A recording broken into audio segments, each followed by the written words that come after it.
Hello, everyone. Hi. Hi. Hi. We are glad that we are alive this morning,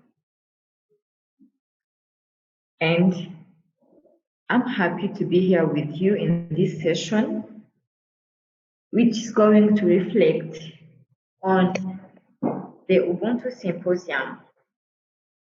And as we all know, first of all, I'm Ange Marie Yvette Nyansabimana, and I am the youth coordinator in Rwanda MenEngage Network.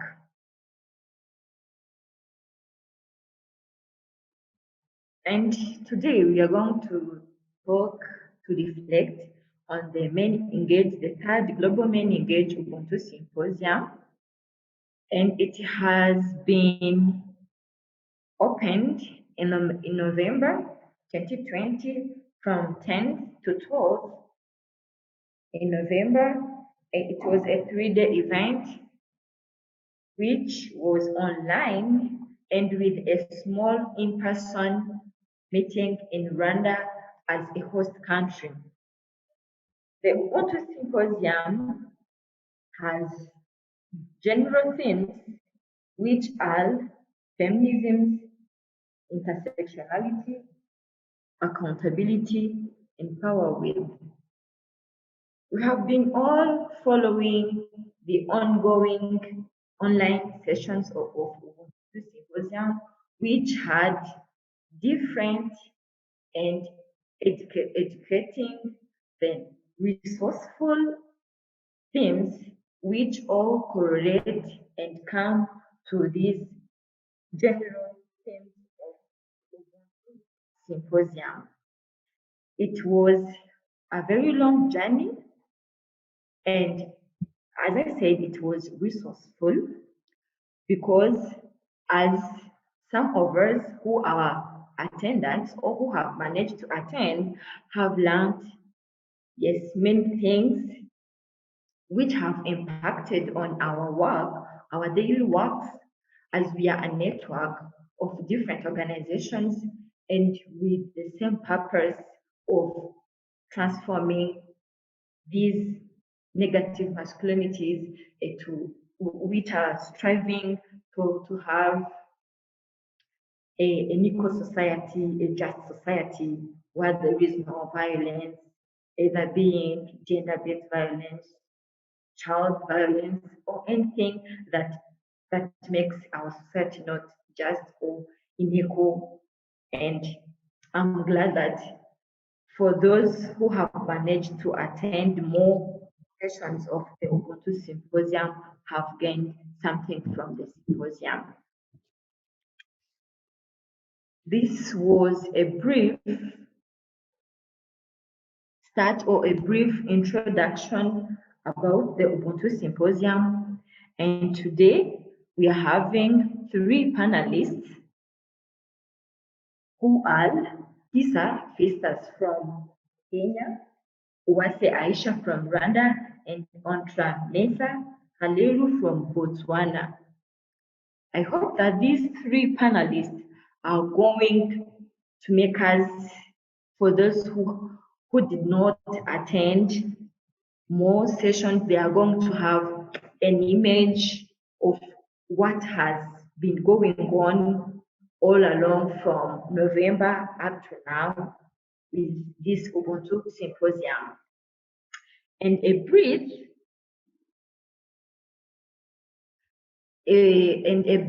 description about these panelists. Festus Kisa is the coordinator of MenEngage Liberia, and he has worked with MenEngage Africa Youth, and he is recently serving as the MenEngage Global Advocacy Working Group member. He is a social worker trained in specializing in human rights, sexuality development, sexual reproductive health and rights, gender justice, violence prevention, and on response, HIV programming, mental health, and women's empowerment. He has also focused his work on lesbian, gay, bisexual, transgender, and gender non-conforming youth. He's passionate about involving men and boys to critically reflect on their role in challenging harmful gender norms and achieve gender equality. And a little bit about Uwase Aisha. Uwase Aisha is working as the Dreams, he's working as the project coordinator. The project calls Dreams as Dreams, and he is the ambassador in Rwanda Young Women Christian Association. She has also worked as the communication associate at the Rwanda Men's Resource Center, RAMREC, which is the Secretariat of Rwanda MenEngage Network.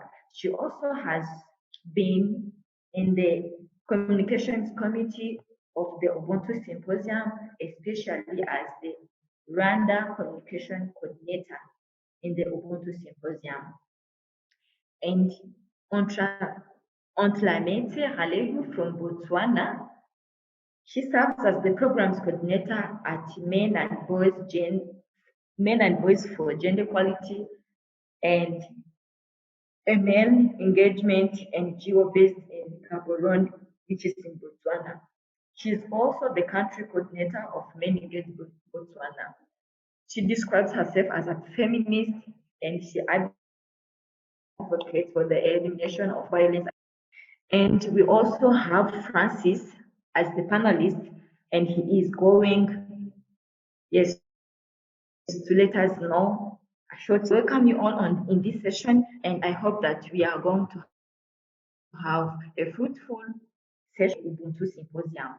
What have organizations gained from the online Ubuntu Symposium? Are there challenges that we as the network, the MenEngage network, have encountered challenges of hosting online symposium? The first and second MenEngage symposium have been in person. And the third, because of this COVID-19, it has been online. And then we are going to see if we haven't encountered challenges that have like hindered us to have an intangible content from the symposium. And we are going to have 4 questions that each of our speakers is going to talk about. And I encourage our speakers to please manage time as we are having, like we are going to have an interactive session that we also want the participants to participate. Our first question that we are going to reflect on as panelists is, what impact did the symposium have on your work? We are organizations that make a network. We have different thematical areas. And yes, our daily work is, we do it daily. And then, what impact did the symposium have on your work? And I warmly want to welcome the first panelist, which is Kisa, to answer, to give his views about this first question. Thank you, Kisa. You are welcome. Thank you very much. I wasn't expecting to be the first one, but I hope I'll give it justice and hopefully, set the tone for the others. So thank you very much for the question, and it's an honor to be here. I think the fact that when we started it and we were told it's going to be, when we started the symposium and we were told that it's going to take place over a couple of months, I was like, wait, how does a symposium take place for over 5 months? But here we are, so it's an opportunity I think the impact of this symposium on our work, and I'll talk about it from a personal perspective and also from the perspective of the organization I work for and for the MenEngage Alliance in Kenya. So the first one is, I think this symposium provided a platform to just learn from each other. I think that's the first thing. And even before learning, I think the first thing the symposium did was it brought us together. Um, the first and second symposium, like you mentioned, were physical, but this one was virtual. So there was, as much as there was a lot of anxiety, and we were planning it in the team. I'm glad that organizing this brought us together. So to say that the first thing that this symposium did is brought us together without the hassles of traveling and whatnot. So I did feel closer. I did feel like I know people, even though there are just names on the screen, or even though there were videos that I saw on YouTube. But I felt like I could relate to people. The other thing that the the other impact of the symposium on our work is that it really inspired. And I would say that because there's so many people who are doing so many things, so many wonderful so many wonderful youth and gender justice advocates, and so many other people who are doing a lot of work, and they brought it all together and they shared the information. And I think that one really inspired me to know that regardless of the situation, regardless of the pandemic, regardless of the backlash that we face in our work, in this work that we do, that there are people who are able to come up, and there are people who are able to do innovative work to to bring about gender equality and to advance gender justice. And lastly, I would say two things. The impact of this symposium was that it really impacted on my idea of rest, and it also recharged me. I think this is the first symposium where where there was no hassle for visa application and and airports, and wondering if your driver will pick you up on time, and etc or shuttling from one hall to another. There was a way that even in participating in this symposium, it was at your convenience. Like all you needed was internet, and you were in that space where you could go to several uh, meetings or forums at once, and that you're able to prioritize which are the areas that I want to focus on. So I feel like it really impacted on rest and just recharging, and it wasn't as stressful to participate in this. So yes, that is what I feel like, and this has impacted on our work now. Even at Men Engage now, we are thinking, how do you make our meetings easier in Kenya? How do we engage youth work? How do we advance technology? How do we use technology to make our work easier? So those are the that's what I feel has impacted. That's the impact of the symposium on myself and with the people that I work with. Thank you. Over to you. Thank you very much, Kisa, for your contribution. And I am also welcoming Francis. He's going to tell us a little bit about him, and he's going to continue on reflecting on the question, what impact did the symposium have on your work? Welcome, Francis. Francis, if you are around, please, you're welcome. Yes, good morning. Good morning, everyone. My name is Francis S. Conyon. I'm the country coordinator for MenEngage Liberia. I'm a social worker. I'm also the program manager of the Center for Justice and Peace Studies here in Liberia. So, yes, I'm engaging work around human rights. I campaigning for the rights of women and girls, advocating for the elimination of all form of violence against women, and also access to land and inclusion of women in decision-making processes in Liberia. So yeah, that is me.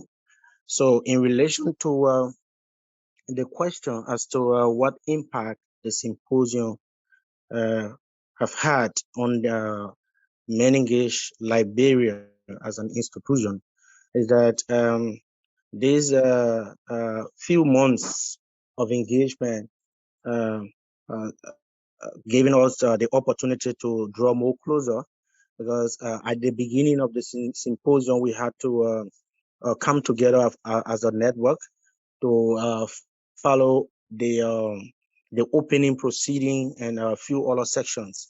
So it created a platform where we can be able to follow discourse some of the themes that were presented during the global symposium, and it also gave us the opportunity to look at the using social media, particularly the Zoom, as a key tool for our work. Interestingly, in Liberia, our membership is very widespread. We are currently in 10 of the 15 counties. So one of the impact is that we have seen the use of the Zoom as a medium through which we can be able to coordinate our meetings as compared to always finding way to converge people, which in most instances seems to be very difficult, particularly during the rainy season, because most of our roles in the leeward counties are very challenging during the rainy season. So Zoom, the online platform, we saw, though there were some challenges, which we'll talk about down the line, but I think on the overall, it was very helpful. And lastly, if I may, uh, the symposium also created a platform where individual partners having interest in specific themes were able to follow and gather some information that help to broaden their knowledge on some of what they work on in Liberia. So we think it was an opportunity to also listen to people from across the globe to also appreciate what we are doing, because sometimes when you do, you tend to uh, uh, uh, evaluate yourself too harshly. But when you listen to some of the scenarios that come from other countries, you listen to the context, and you tend to realize that we are all, in a way, working on similar themes. The only difference is that sometimes the context is different, the availability of resources, the skills and capacity varies per countries and per region, but everyone is working towards contributing to the peaceful uh, coexistence of their entire country. And I think this is something that is appreciated and which came up very clearly in almost all the presentation that I followed. So basically, those were some of the impact that we have, because few of the organizations are also like trying to modify what they do as a result of some of the information they gather during the few months of their engagement. Yeah, thank you very much, Francis.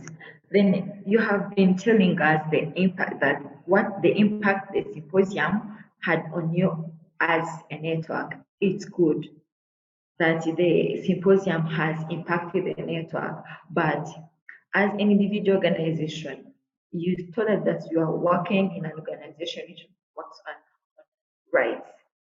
Then the symposium impact on your work as an organization? How?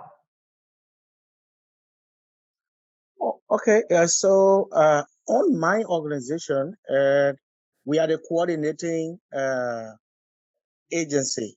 So, like I said, usually we find it uh, quite challenging sometimes to coordinate, but we adapted the use of Zoom, for instance, as a way of just setting up our Zoom meeting, so we don't need to call people to come to travel sometimes 2-3 hours to come to our offices to meet, but we can do that.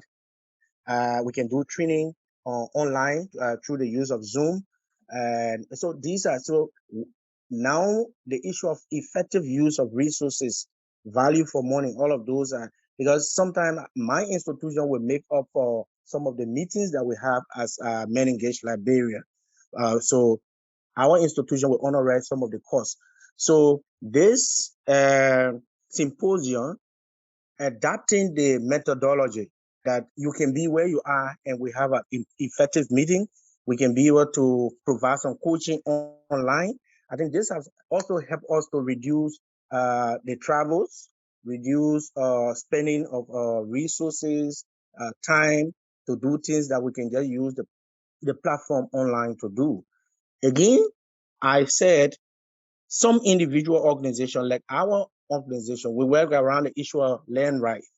So the issue of climate change, how do we look at how the climate change, the use of land use planning, all of those things, how does that affect the change in climate? So it has helped us to shift our program more effectively to be able to modify some of what we do and include some of the new learnings, some of the things that we were not exposed to. Now this symposium have allowed us to be able to incorporate some of the learnings and to be able to do things more effectively. So coordination now is more effective, so people don't have to travel long distances. So we have adapted that. And then the issue of people, institutions that work on specific team are now working together more closely because of the need that they saw that working in teams produce more result as compared to working individually. For instance, there are some institutions that work in the same country, but collaboration was a little more difficult. So running through this symposium from November to now, some of those institutions have seen the need to rank forces and to be able to work on their various teams. We just concluded the support for a few other organizations, smaller organizations around this issue, and we did a proposal around this issue of eliminating all forms of violence against women. But before now, it was all about individual institutions doing their work separately, though most of them work in the same counties. So learning from this symposium, talking about some of the things, they have come to gather more closely, and they are now seeking joint partnership, joint resource mobilization, and joint campaigns. Very much, Francis. Come to Aisha. As a young female feminist, yes, who works on a project Dreams as the Dreams Ambassador, and yes, we've been part of the communications team preparing and during this Ubuntu Symposium, especially as the country communication coordinator. Then what impact did the symposium had on your work as the Dreams Ambassador and also a member of the Random Engage Network? Welcome, Aisha. Thank you, Ange. I would say the MenEngage Ubuntu Symposium have opened our eyes and impacted our work both practically and knowledgeable.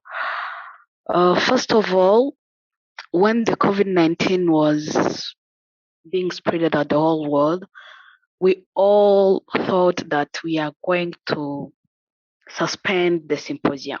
That was the first thought of everyone. But these times shows us that always there is an innovative way of continuing your work and engaging people. I would even say that we even get a time to run more than we should have did through 3 or 4 days of physical meeting. But having these online sessions since November have been an innovative way and very interesting time of running new things. That's the first thing I can say in part of communication, that it has been a very encouraging and interesting and running process from November. And also in our day work, we saw that it's not suspending or shifting that the first answer, but you have always to make something new that will not stop your work. I can also say that as a Dreams Ambassador, as you said, we are working on empowering young girls and women to be economic empowered and socially empowered. So attending the symposium, different sessions, has helped us to reflect on how we ensure inclusiveness in our work. Because you might find that we have those categories of people that we bring together, try to empowering them, but attending different sessions and running more from the panelists that we had makes us reflect on ensuring that inclusiveness. What we are doing, is it really inclusive? Don't I might have a group of people thinking they are all girls, but maybe they are not. So the symposium helped us to look beyond the wall and seeing something beyond what is in front of the eyes. Also, we had so many sessions about climate change, and many of our work, I would say, couldn't think it as an issue. But since the symposium, we have been learning how climate change can affect our work and what we can do to make sure that we are becoming environmental friendly. For example, if we are planning a meeting and we will give like 100 bottles of water, how can we start learning to use like a water dispenser and using glasses instead of bottles, so that in few years our work will not be affected by the climate change? And these are things that are combined, and they have to be riffed together to make some changes. Lastly, I would say, as one of the thematic area of the symposium was feminism, and our organization working on women empowerment, attending the symposium makes us understand deeply the content of feminism and how we can improve the feminism movement in Rwanda, without forgetting the role of men in promoting this feminism movement and understand well its content.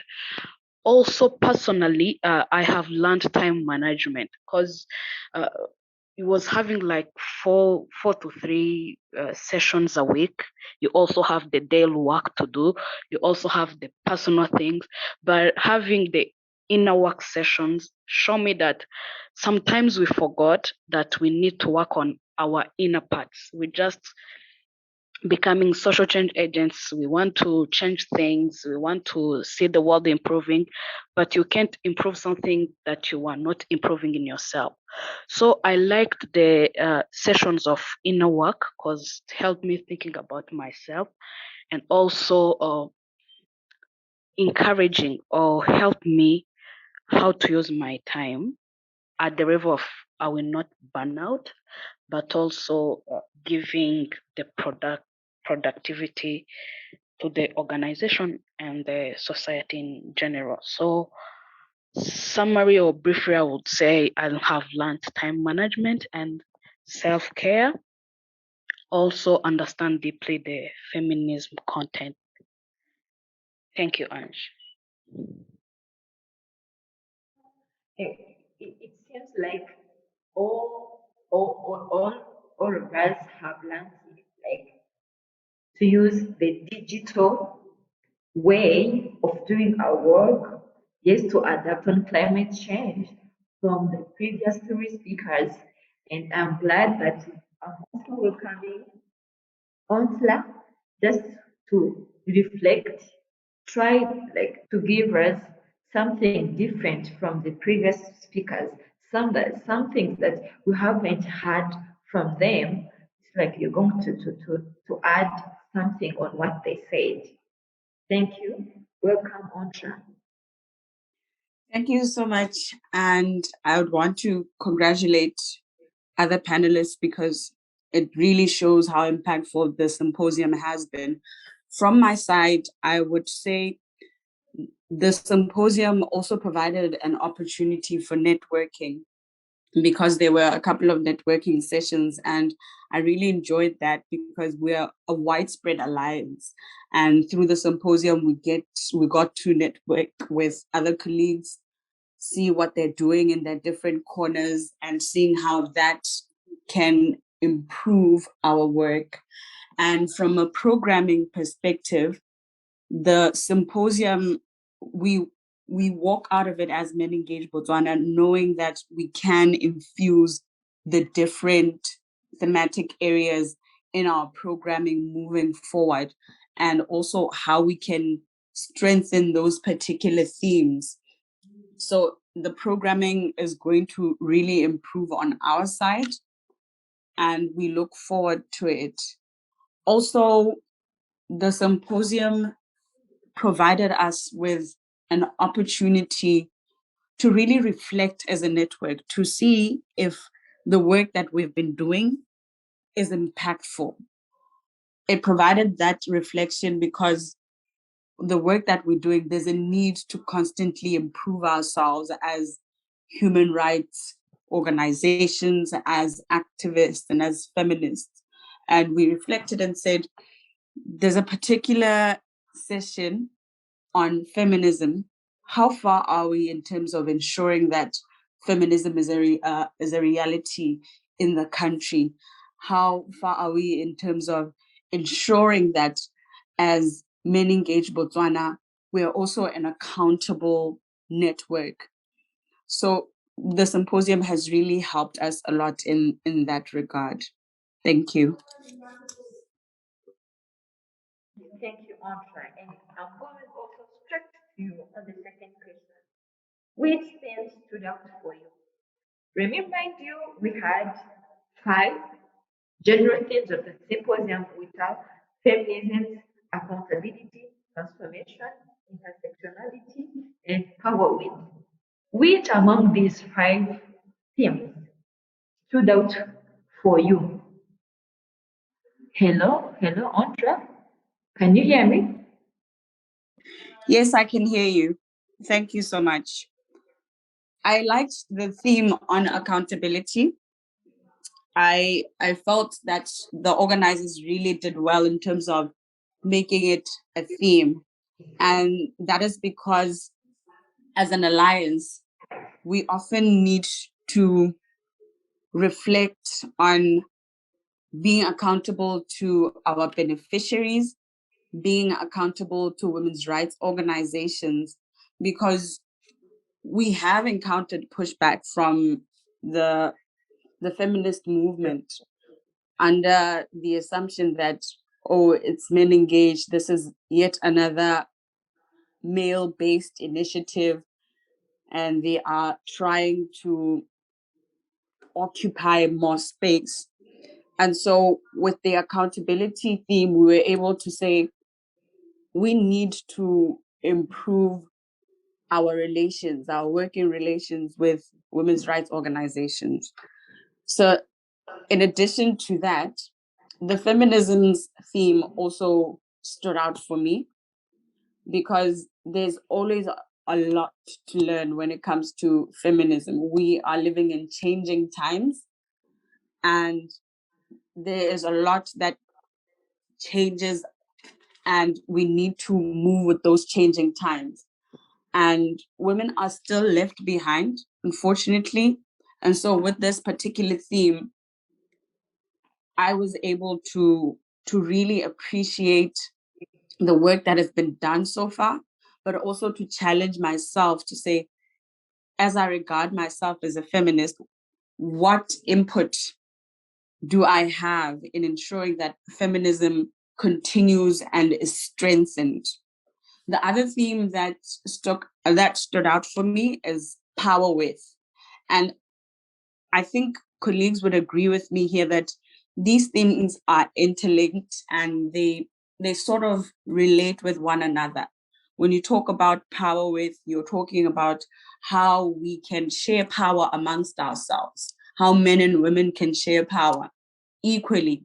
And that is what we stand for as a movement, as an alliance. And that theme really, really captured the essence of how moving forward we can ensure that within the 4 types of power, we can promote power with as the best type of power in the work that we do. Thank you. Yeah, thank you. Thank you very much, Antra. Then all these themes, like me taking a look on this or thinking deep about these themes, they are touching. They are themes that everyone who is in this feminist movement can say, yes, accountability, yeah, power with, yes, we have to share power. We have all of us to benefit, equal benefits, and looking on transformation, yes, we need to have these gender transformative approaches. We need to have a deep understanding on them and how to introduce them into our work, or what countries have been, yes, practicing them, and what benefits have been also have been them gaining from practicing these approaches, and what can other networks learn from them. Yes, all the themes of the symposium are enjoyable. Yes, let me use this term, they are enjoyable. Then Aisha, what themes stood out for you? Thank you, Ange. That might be hard to choose. Like Otra said, these themes are interconnected. You need one to reach to another one. But I would say transformation, because the work we are doing, it's because we need to see changes. We need to see things coming on the real way, if I can say. So for me, being accountable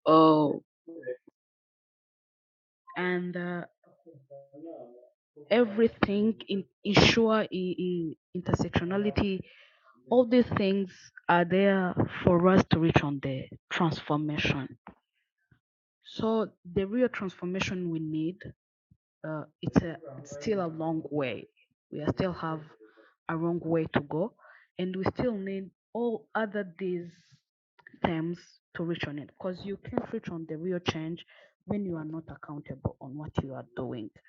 Like if you are just working without making a follow up, without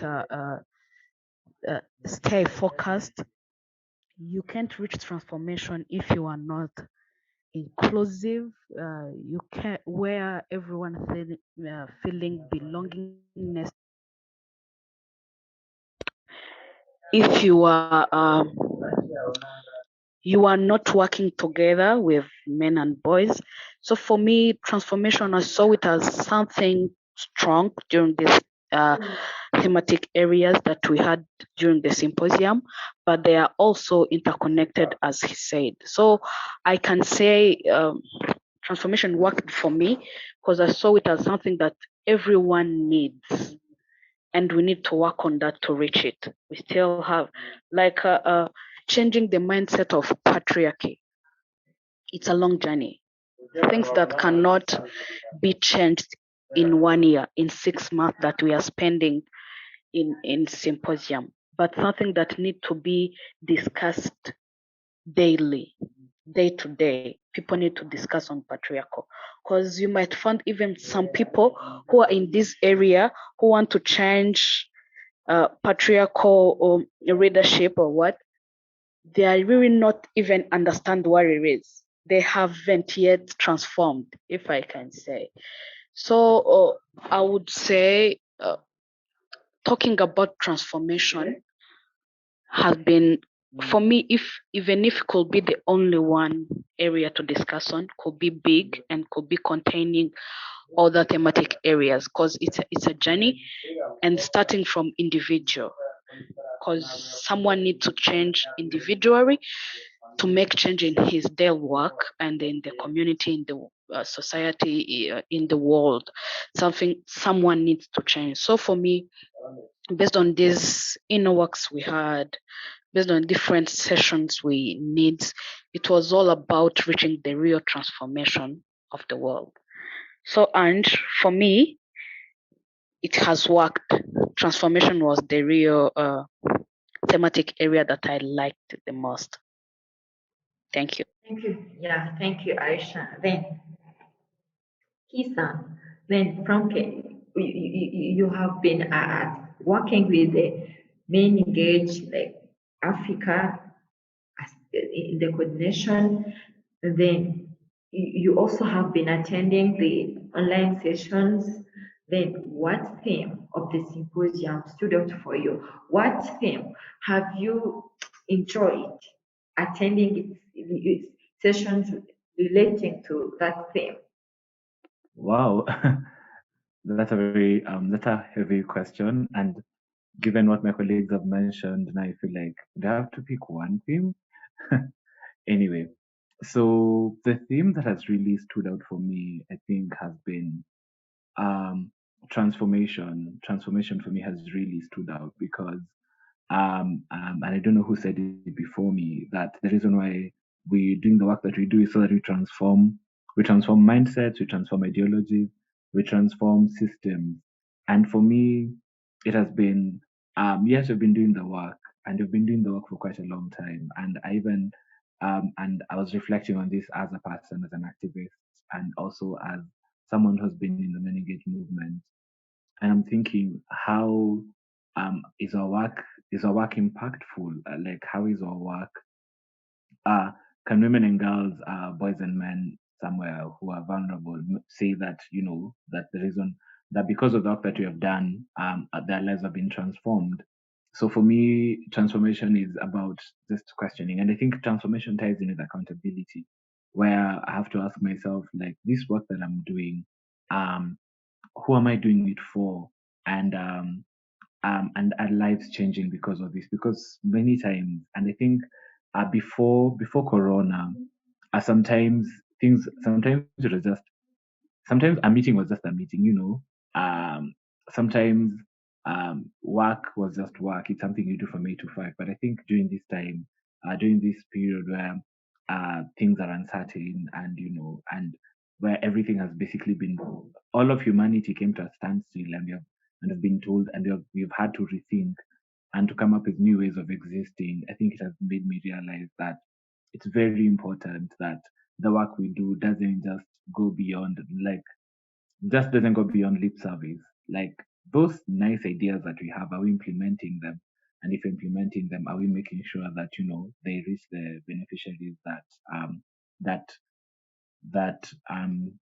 that will benefit from this? Um, the people that we work with, are we doing it from a rights based perspective? Like, it has made me question a lot, and also, and with the questioning and the reflection has also uh, helped the has helped the alliance think through what are these new ways of existing that we need to adopt. Are we accountable to the young people that we work with? Are we accountable to the women and girls? Are we providing a different are we providing a new reality, a different reality for men and for young boys, so that they know that there's more to masculinity than this? Or are we going to wait? Then we continue. Are we going to wait? Then we continue doing things as it is. So for me, transformation and accountability have been the key themes that I've been thinking about. Of course, every other theme has impacted my life, and I've enjoyed learning and reflecting and and challenging myself on what I thought I knew, and also just adding new information as the symposium continued. But those two themes have been key for me. Thank you. Yeah, thank you very much, Kisa. Then for you, you've enjoyed accountability and transformation. Yes, there yes, there are themes that each and every one, either in separate thematic areas, each and everyone should sit and assess, is my work doing, impacting, or leading to change? Is my work, like, am I accountable? Then Yes, all these themes are enjoyable, but each and every one, yes, of course, has something that he or she thinks about and say, yes, this changed me. Attending sessions, learning from different perspectives on this theme have impacted in my work. And then, Francis, the same question. What themes stood out for you? Yeah, thank you so much. So in addition to what all our colleagues have said in relation to climate change, transformation, accountability, I will want to stress the issue of sexual orientation. Um, so in Liberia, we currently face a serious challenge, and usually I will say to people when I go to high-level meetings that we tend to pretend on the realities that as diversities in Liberia. We have people of different orientation, but in Liberia, our laws only permit sexual relationship between a man and a woman. That is heterosexual, if I may. So and in Liberia, people of different orientation exist, and but we tend to pretend about it. So this section was very uh, section talking about the sexual orientation, sexual identities, and how do we as Liberians can be able to come to terms with the reality is what I'm currently reflecting on now, because our laws forbid um same-sex marriages and so on. So what we have started doing is that we have started working with those institutions who people of different orientation are part of. But in Liberia, if you want to write a paper concerning them, you have to say key population. You don't write clearly, those terms that are used in other part of the world because it is forbidden here. While it is true that people are practicing those different orientation, those different rights to their own choice, but our laws and our culture, quote unquote, in some instance, tend to turn a blind eye on that portion of their right to exist, their right to demonstrate the choice that they want. So we have succeeded in encouraging some of them to attend our national task force meeting. And all our institutions in the country now are rallying to see how we can be able to work to ensure that these uh, portion of our country, our population can have some level of protection. So for me, it stood out for me because we work with diversities, but sometimes we tend to ignore the rights of other people because of our own orientation, because of our own upbringing, because of our own culture and tradition, and that is further compounded by the laws of our country. So how do we harness resources, and that include network with powerful institutions that could be embassies and other institutions to see how we can be able to push to ensure that everyone have the right to live and to move freely and to demonstrate what they believe in. The next thing is the whole issue around peace and security. In Liberia, though we have had three elections since our civil war ended, but our political parties, most of their rallies are marked by young people who are giving military regalia and they chant and carry themselves almost like a military uh, uh, uh, official. So how do we now elevate the platform using advocacy, working with political parties to ensure that we uh, stop exploiting young people? Because most of the young people are giving military regalias, they are giving alcohol, in some instances, some do drugs, and then they move to these rallies. And in an instant where they meet opposing force, it lead to violence, and that violence sometimes will undermine some of what we do Because if you are in a local community where you're trying to build peace, and then there's a political rally that will resort to violence because young people are being militarized, and then they move into the community and create some instability, that again will undermine what we do. So the whole issue about peace and security and how do we involve stakeholders, particularly political parties in the context of Liberia, to talk about their needs to demilitarize what we do, especially during our campaigns. Mind you, in my country, we'll be going to elections 2 years from now, that is in 2023. But if you are in Liberia today and you witness some political rallies, it appears as though the election is just tomorrow. So for us, as civil society organization, we are networking with all our partners to start talking about this issue and to see how the National Election Commissions can get involved, to see how we can get some regulations to stop political parties to start giving young people military regalias to project themselves as military fashion or so doing political rallies, because this might spark off another violence and it might undermine most of what we do. We are working around protecting the rights of women and girls, but interestingly, in our part of the world, when there are instability, usually women and girls suffer the most. They are exploited, some are raped, some are abused in many forms, and they will have to be displaced. They will have to move from one point to the next. So for us, we take this very keen because these are signals that there might be serious issues when we move closely to the elections. So these sections stood up for us because it is a reality within our context. Like I said, in addition to climate change, transformation, accountability, and then masculinities, violence against women and girls. In most of our tradition, male are given some level of power. They are born with some level of power. So how do we now work with religious leaders, traditional leaders, to see how we can transform those power to protect the rights of women and girls, because their rights is now a privilege, it's a right. So it needs to be firstly recognized, and it has to be, and it must be protected.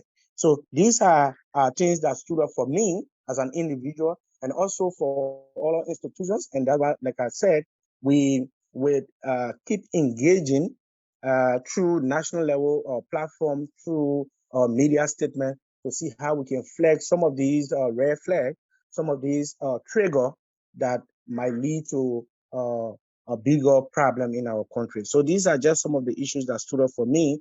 And if I may conclude on the issue around climate change, all of what we do as an institution, CJPS, we have reflected to say how our action is also contributing to what affect the environment. How can we take positive actions to ensure that we can mitigate some of these issues? So in our offices now, you find out that rather than buying, like one of the colleagues said, plastic bottled waters, we have this water dispenser, fountains, where all of the offices have glasses now where you move, you can be able to take water, and then so in a case where we will have to give bottle, it will be made known that this bottle, once you exhaust the water in it, you can refill it from the water dispenser or from the fountain. So we will give each individual a bottle at the beginning of our section, and then we have the fountain to say, once you exhaust this bottle, you can refill. So we are not bringing additional bottle until this section ends. So if you are spending one day, you make sure that you have to carry that bottle all through, and you have to take care of it so that we are not bringing more bottles and producing more plastic waste as a result of doing just one training. So those are some of the practical steps that we have taken, and I think it was very helpful. And as an individual, I also tried to apply that in my home, saying no to accepting plastic bags when we go to the market. So what we do, we try to encourage the kids to carry a bag from home so that they can be able to bring that, rather than if you just pay for $5 material, they give you plastic bag. You go to the other shop, they give you plastic bag. So we take our own bag and avoid giving plastic bag bodies or shopping supermarkets or stores. Yeah, thank you very much. Thank you, Francis. I think, Ontra, if you are a bit around for a few minutes, can you tell us what, how are you? How are you going to use the knowledge that you gained from this symposium to advance your work as the network, yes, from Botswana, and as also an individual organization? Thank you so much for the question.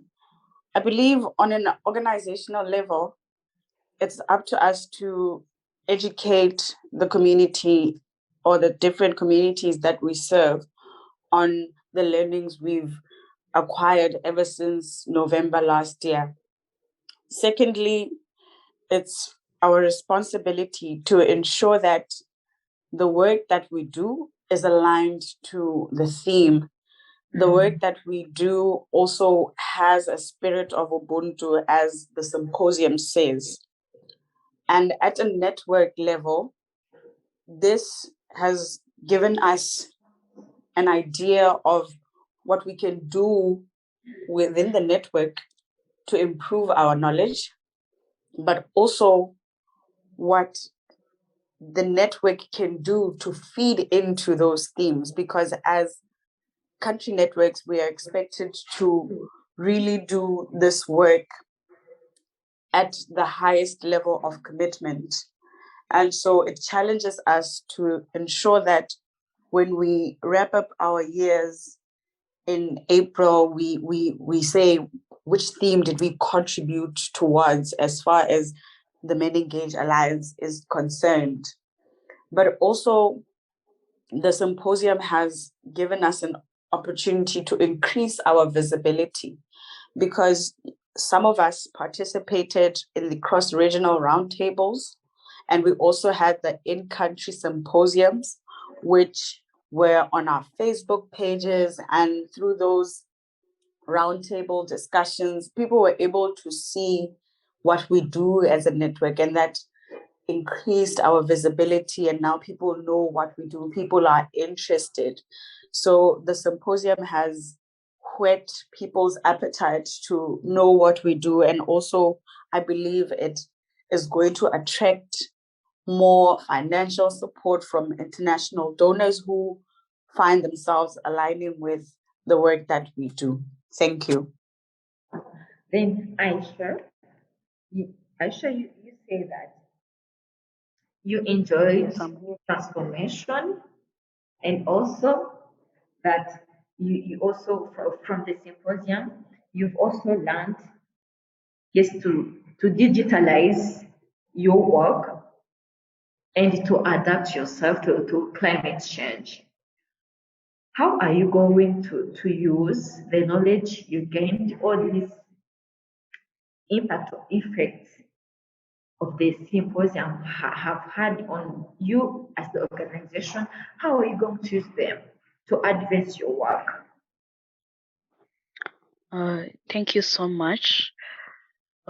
Firstly, this long journey from November 2020 has taught us so many things that we can't implement at once, but slow by slow, there are things that we are integrating in our daily work. Like I have said, transformation worked for us. The project I worked for, which we call Dreams, it just only target young girls and women.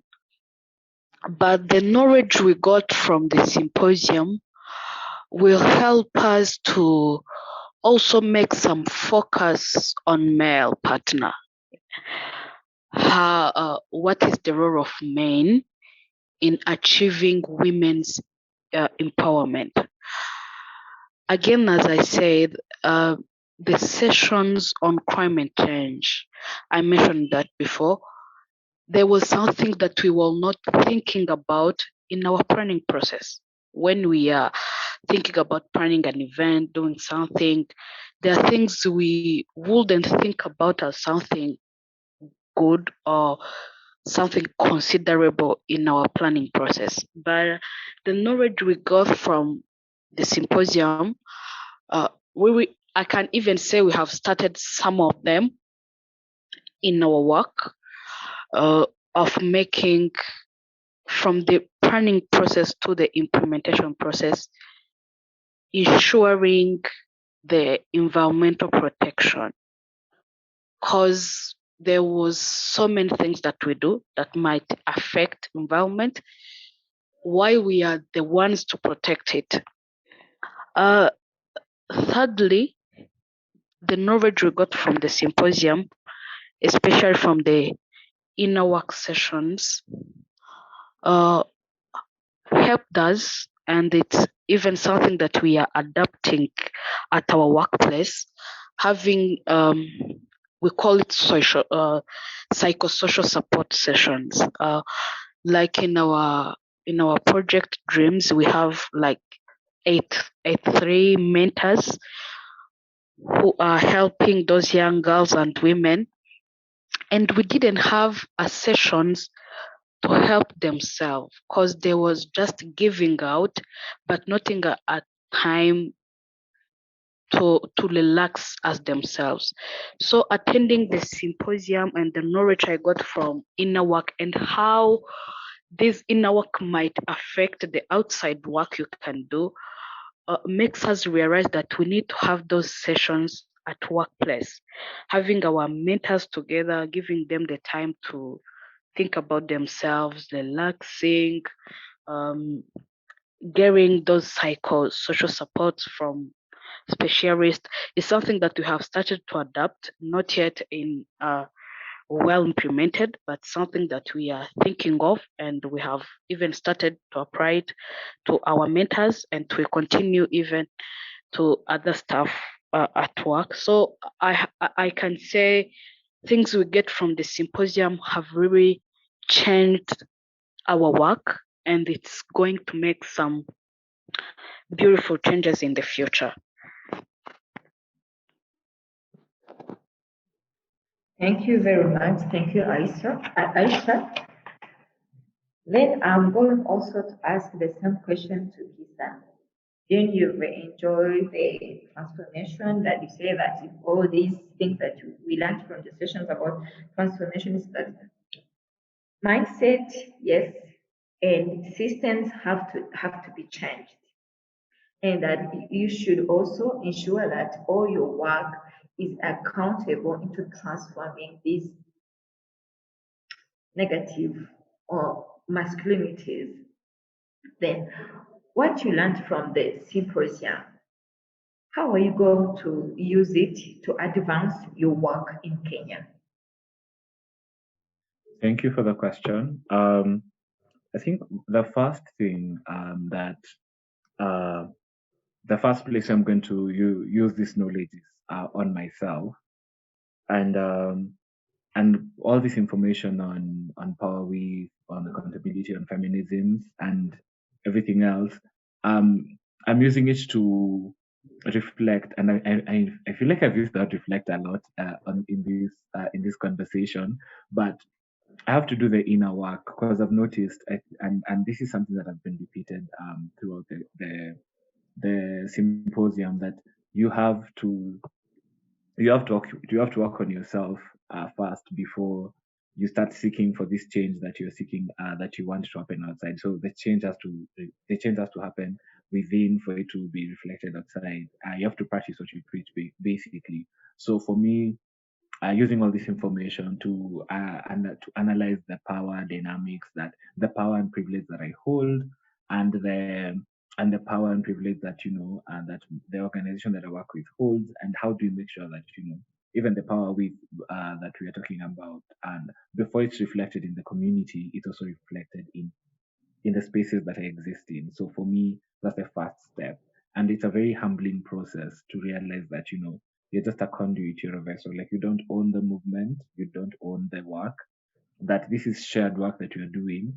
And it's only that you have that I'm fortunate that I'm at this position right now, so I should be able to I'm leading the movement towards a particular goal, and it will get to a point where someone else will take over and will lead this movement. So I think that was a reflection. That's the first reflection for me.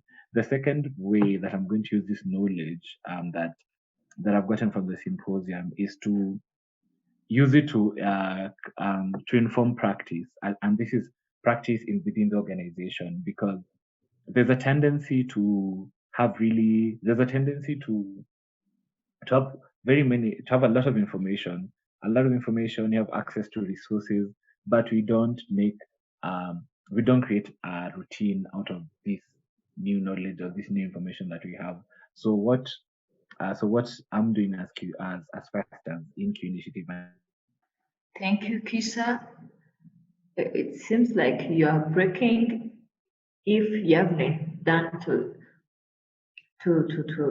give us how you will use the knowledge to advance your work. But if you've done, I may go straight to Francis. In Liberia, you told us that you enjoyed sessions talking about climate change, peace and security building, environmental protection, and all other things that you told us. Then how are you going to use that knowledge to advance your work as Network Liberia, also as an individual organization? Yes, so for us, we have had two sections to disseminate some of the information that we gather through the process beginning from November. So we saw that as a way of passing on some of the information that we gather right away, so that the information stay fresh on our minds, and then we can be able to conduct sessions for all our partner organizations, all our individuals who never had the opportunity to listen or to follow. So that is the first thing that we did as a network, as a secretariat. As an individual organization, we trying to internalize all of the information that we gather, and then what we would do is that we'll integrate key information on the teams that we work on. My institution, we have, as part of our strategic plan, 4 thematic areas, and some of which were covered during the presentation. So we're going to integrate the learnings into our work, and then that will be passed on to our communities, our stakeholders, and beneficiaries through our different activities and engagement. I also talk about our quest and our interest to raise our voices, and also create alignment with other institutions, including local and international, so that we can advocate and lobby for the protection of rights and of key population, as we call them, quote unquote, in Liberia. So those are ways we think we are going to take forward the learnings through networking, advocacy, through trainings, and through integrating the skills that we have acquired through our work. Becoming accountable. Usually, when we are in position, we look up to people to be accountable to us. But this platform gave us the opportunity to understand that it can also be the other way around. You can be accountable to those you serve. You can be accountable to the communities. You can be accountable to the beneficiary. As I think these are key information that we will take highly, and we'll also find a way to seek help where necessary. Because one of the key things that we come to realize as the result of this symposium is that there are too many opportunities in the MenEngage Alliance, and the opportunities are just right next door. It's just about asking. So how do we harness those available skills and abilities to be able to build on what we already have? What we are already doing is something that we are looking at very keenly. Hello? Hello, yes, Francis? Yeah. So did you get? It seems that you are breaking. Hello, did you get my point? Are you done? Yes. Okay, it's fine. Yes, I've got something from you. And thank you for your contribution. And Ultra mentioned something like through these online, having these online regional sessions, then we've had the opportunity of networking. Yes, there should be like an example. This roundtable. I'm from Rwanda. Other Kisa is from Kenya. Francis is from Botswana. And Ontra is from Botswana, and Francis is from Liberia. We are from different country networks. Through these regional roundtables, attending sessions, we've had the opportunity of networking. Is anyone from you has gained from this networking opportunity? Then how? Is my question clear? Okay, let me come again.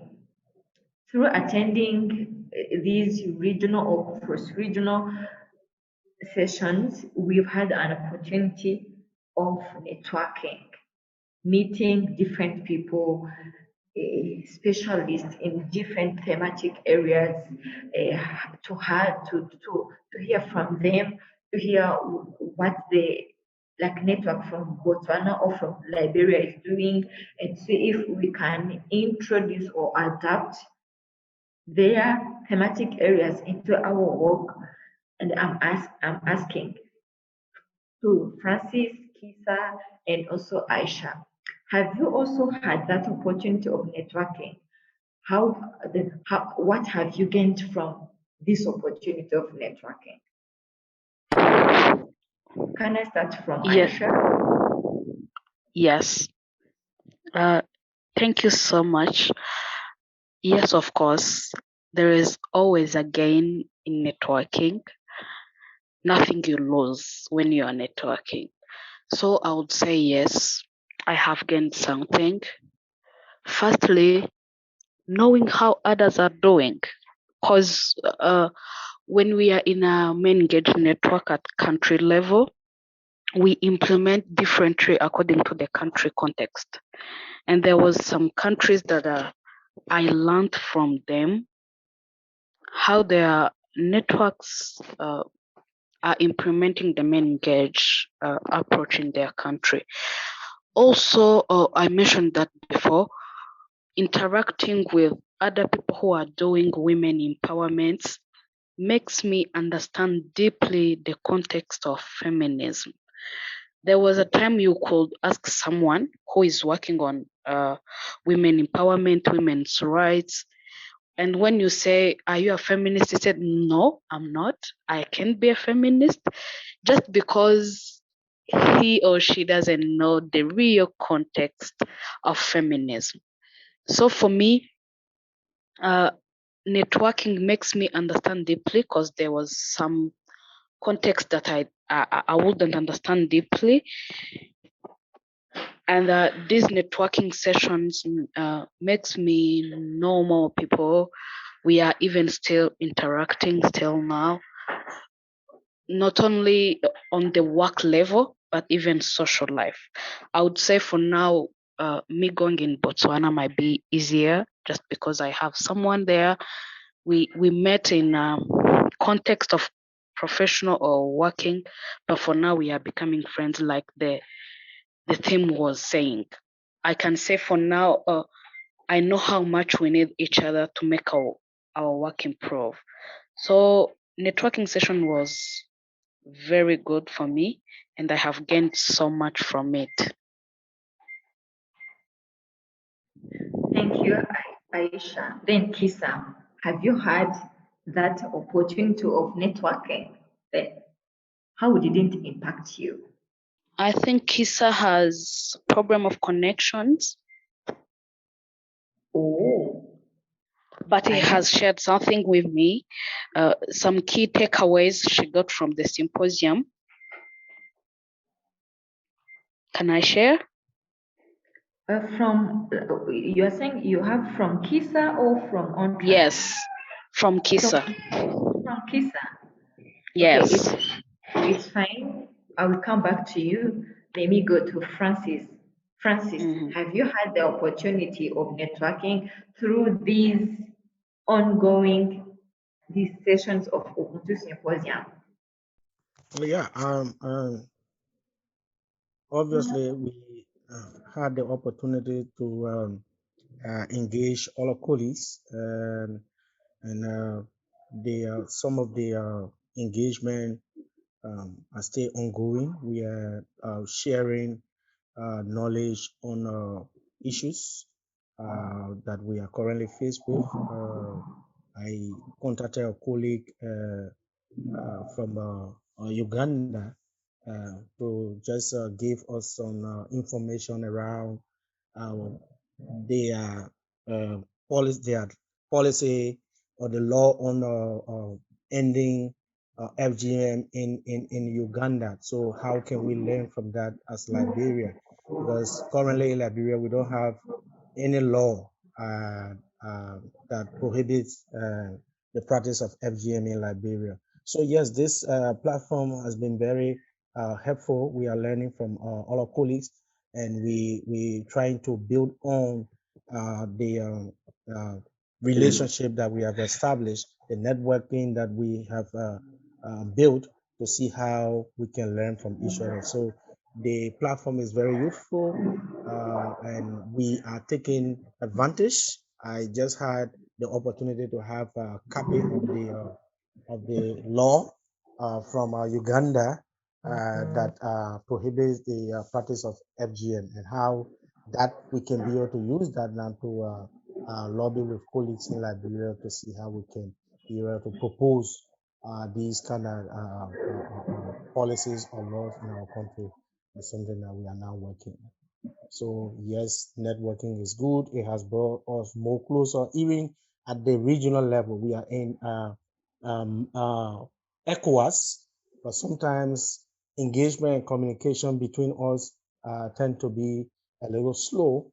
But following this symposium, we are always sending each other mails to say, oh yeah, these are applicable in our context. How can we now start thinking about a regional program, a regional proposal? Is something now we are talking about with David from Sierra Leone, with Kasum from Mali, to see how we can be able to now think about a joint program for our region, that is West Africa. Yeah, thank you very much.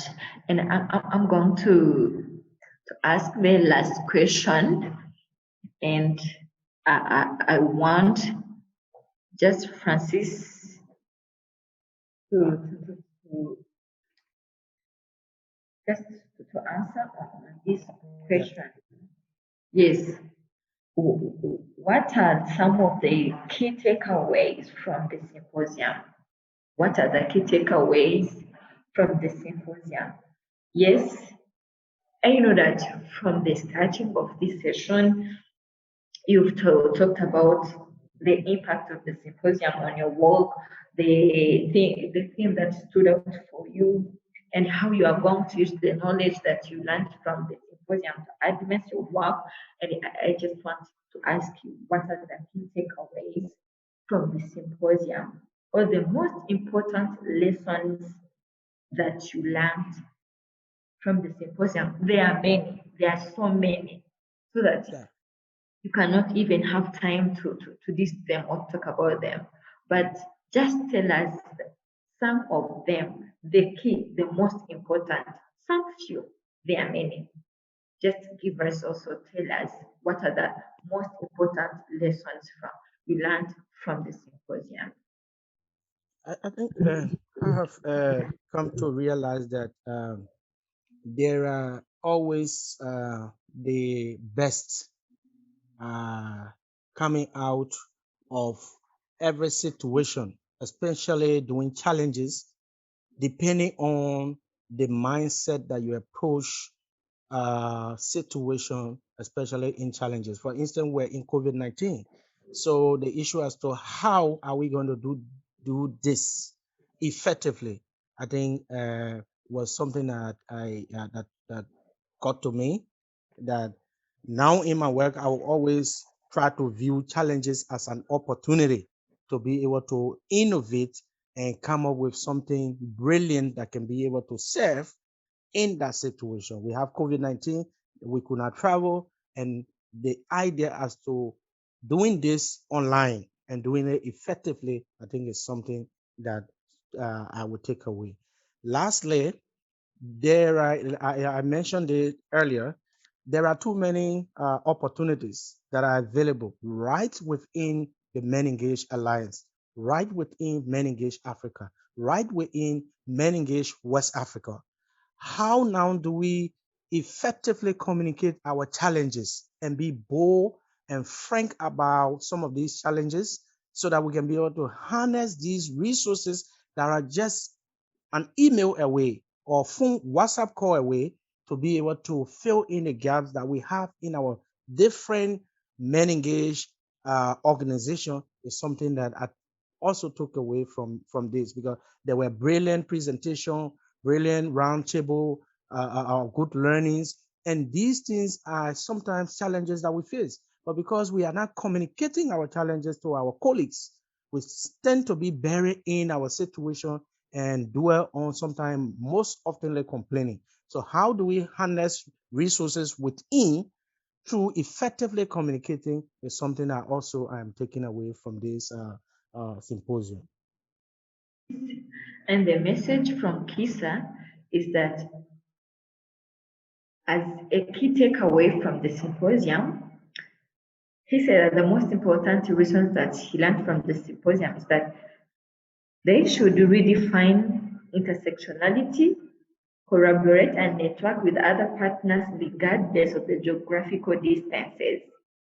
And another thing important is to use research and collect data that will inform our work as networks and movement. As also Francis said, we should, what he learned from the symposium is that they should learn how to communicate collectively their challenges as MenEngage Alliance, the challenge that MenEngage Africa is facing, MenEngage West Africa, the East Africa or any country network is facing. What the important thing that he learned from the network, or the key takeaway from the symposium, is that to communicate collectively the challenges that the network is facing. Then Aisha, what are the important lessons that you learned from the Ubuntu Symposium? Oh, thank you. During the Ubuntu Symposium, we had so many sessions of youth. And what I learned mostly is that for us to get a safe space, for us to have neighboring environment, is up to us. There is a quote that Martin said when he was having cross-cutting youth sessions. And he said a quote that said, if you can't step up, if you can't read, and if you can't follow our way, just get out of our way. So that is a takeaway I got, that it's up to me to raise my voice. It's up to me to have a space. It's up to me to make my own decisions, and making the world know that even if I am young, I think that's what our moderator said on the second day of launching Ubuntu Symposium. Yvette, she said, being young doesn't mean you are incapable. Reading or making changes doesn't require age. It just requires the capacity of the mind. So for me, I got that even though the world might see young people as people who can't make changes, but it's up to us to raise that voice and make changes. Thank you. Thank you, Aisha, for your contribution. Oh, sorry. Hello. Yes, hello, Aisha. Yeah, did you get my point? Yeah, I got it. And thank you for the insight. Thank you very much, all participants and also the panelists. Though I didn't had the insight from the participants, but some of them, like Tom, said, "Thanks everyone. It has been great hearing about your thoughts and the reflection on the symposium." And he said that he has to leave, but also on my side, I thank each and everyone, the panelists. Yes, you managed to arrange your work. And to round up, I just want to give 1 minute to the speakers who are around, just yes, rounding up their work, and I will come after giving also the brief view of this session and what the impact that it is going to impact on our works as country networks and also as MenEngage Africa regional network. Welcome the speakers, just 1 minute or two to round up your work. Thank you, Ange.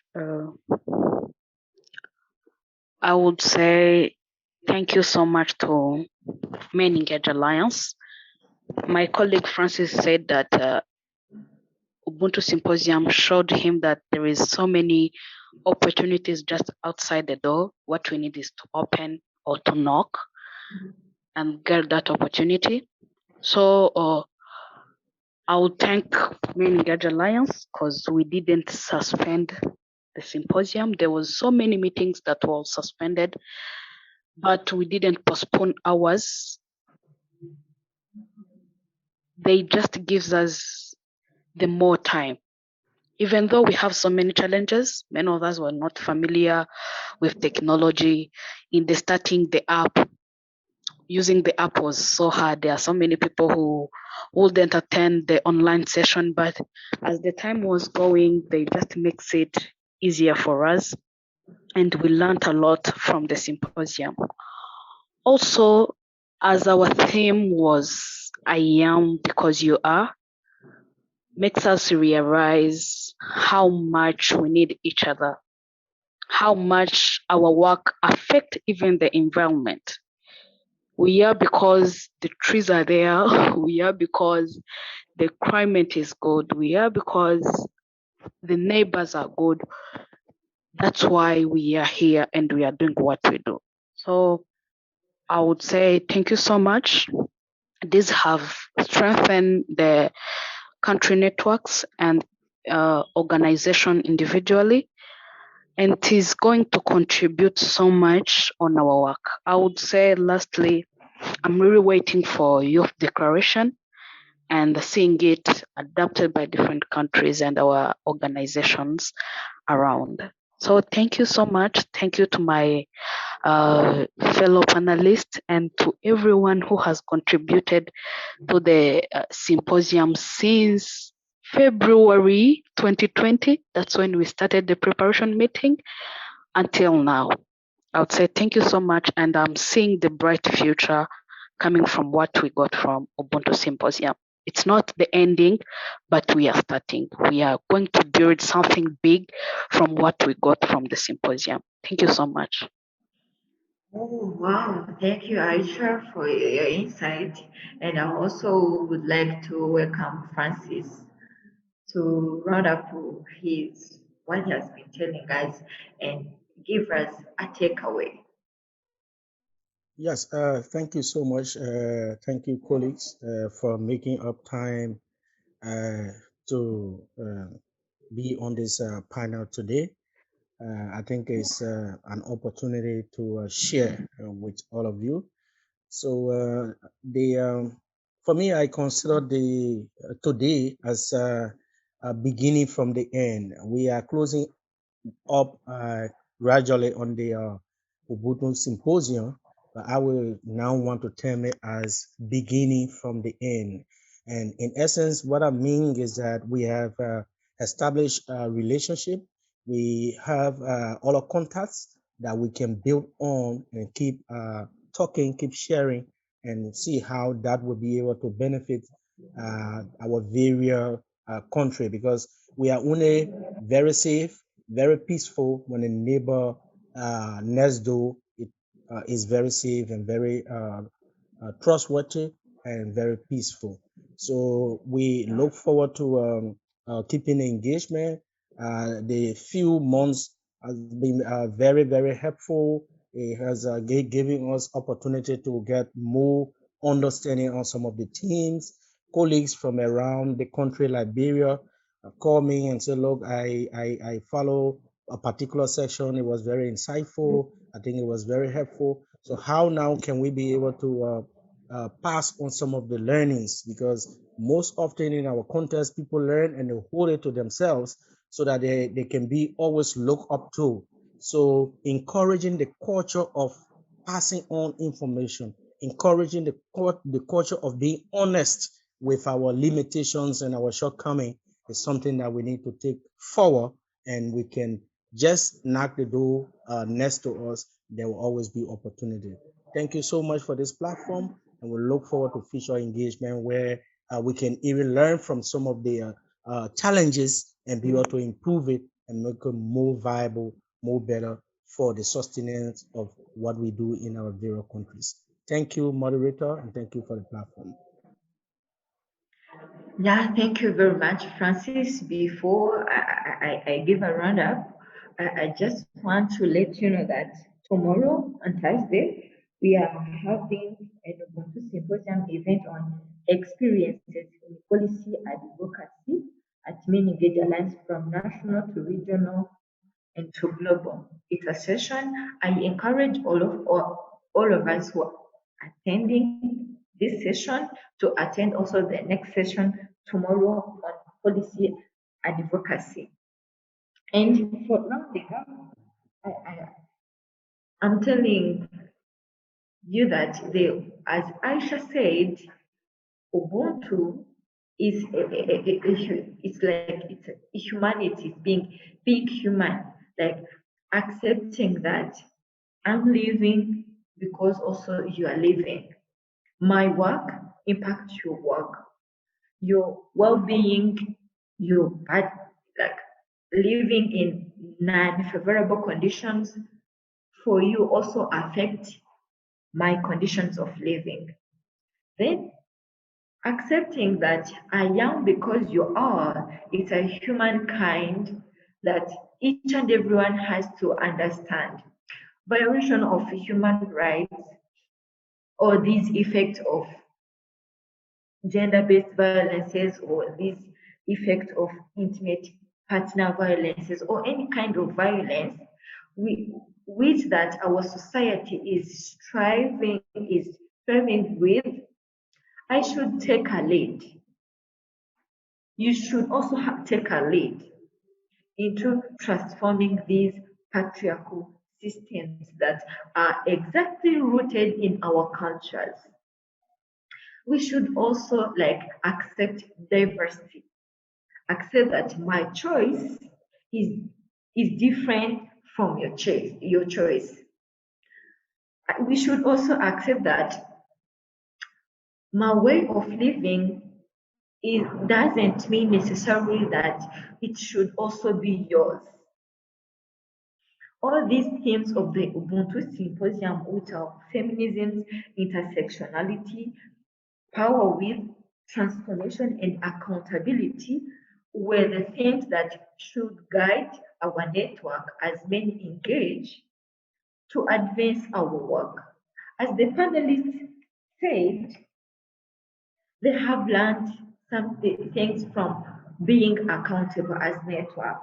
They learned that from the Ubuntu Symposium, each and everything we do should lead to transformation.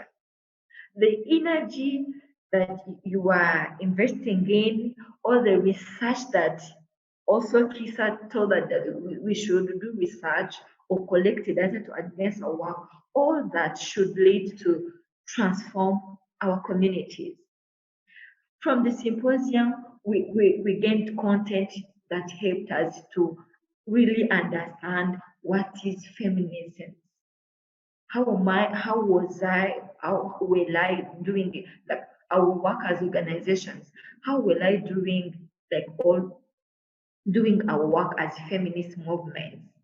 And from the power wave concept, how are our female movements and male movements all working on feminism? How are they going to mutually benefit from these feminisms?